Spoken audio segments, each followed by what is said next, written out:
Good morning.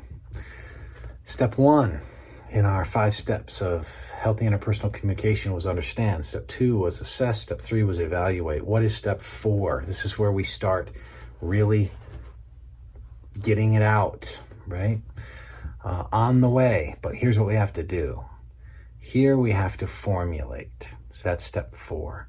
Formulate. We have to, and this is really the emphasis upon the adverbs.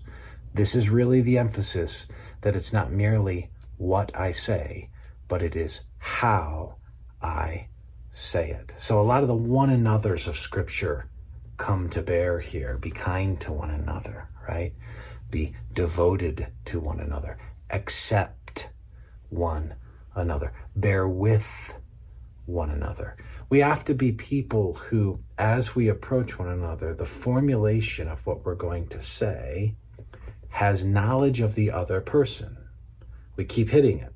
Live according to knowledge. Live according to knowledge. So now we have to ask the question, what actually is my knowledge of them, and how is that content going to help me frame how I'm going to say it? It's interesting. There are times when someone can say something to you and another person can say the same thing to you conceptually, and how they choose to say it, the words they choose to use, the tone that they choose to use, the dynamic of communication that they choose, sometimes even the medium of communication that they choose, makes it textured differently. And it lessens the prospect of anger.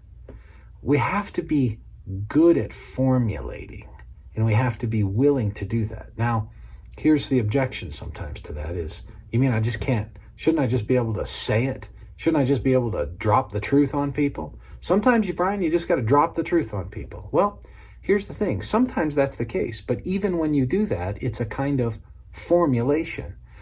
If you look into Scripture, you'll see how Jesus formulates the gospel message and how he talks about it with different people. It's different with the rich young ruler than it is Nicodemus, than it is the woman at the well, than it is the Pharisees. It's different. And it has to do with the audience, and it has to do with the occasion, and it has to do with the previous step, evaluating what will be productive. So what you need to do is formulate.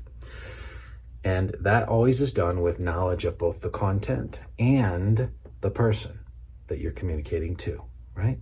So step 4 is formulate.